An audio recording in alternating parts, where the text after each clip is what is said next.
Hey guys, and welcome to the Fish Room. I'm Rachel O'Leary, and it is time at last for a species spotlight. Now, going forward, species spotlights are going to be sponsored content. They're currently being sponsored by Dominic at newaquashop.com. I'll put a link down in the description. If you guys are interested in purchasing any of the fish I show or any of the fish he sells, use code Rachel for 10% off your order. My thought process that this would be a great way to be able to guarantee that you guys can get the fish that I talk about from a reputable source who quarantines and ships all over the United States. So without further ado, let's get started. Now I have to have a little cheat sheet now because my brain, my memory can sometimes be problematic. But today we're going to be talking about a fish that I have never kept before. And not only have I never kept it before, I didn't even know it existed. Which, with nano fish, that's tough to find for me.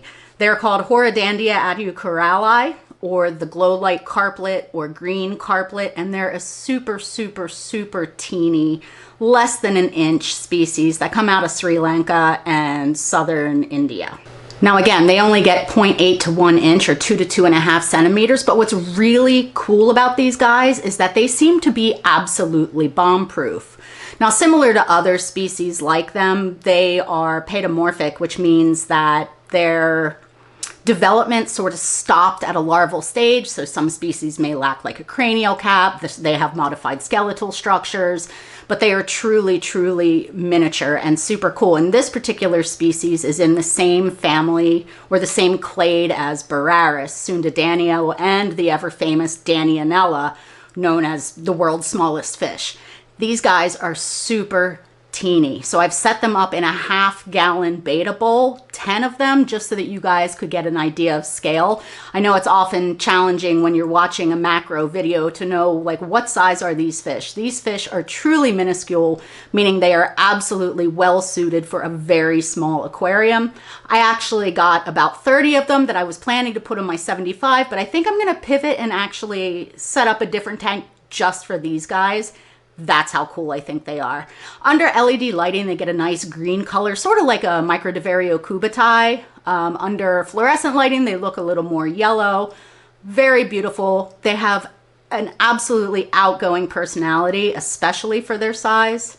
They can take a wide range of temperatures from 20 to 26 degrees Celsius or 68 to 80 degrees Fahrenheit. They can take a wide range of water hardness from about 30 to about 250.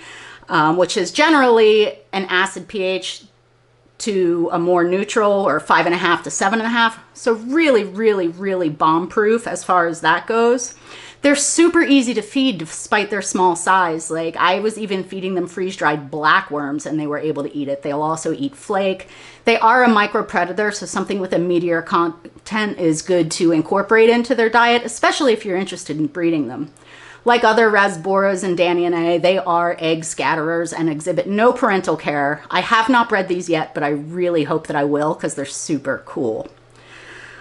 They come from like marshes that have super gentle flow and dense vegetation, making them especially well suited for our small planted aquariums. And they'd also do great, I would imagine, with Neocaridina or Caridina shrimp. They'd also be great alongside Bararis, maybe some of the super small wild betta species or licorice gourami, any of those really tiny nano fish.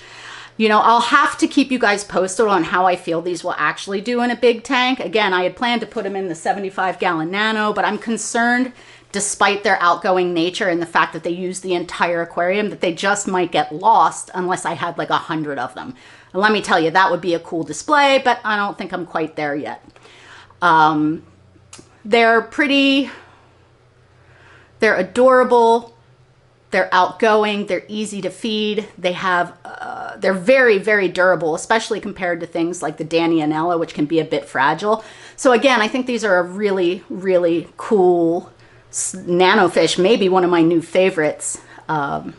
And I'm super excited that they're so available on the market and that they ship so well. Anyway, I hope you've enjoyed learning a little bit more about the Glowlight Carplet, and I hope you guys will show Dominic at New Aqua some love and some support for his support of me, because it's what's going to make species spotlights possible going forward. As always, thanks for watching, and I'll see you in the next one.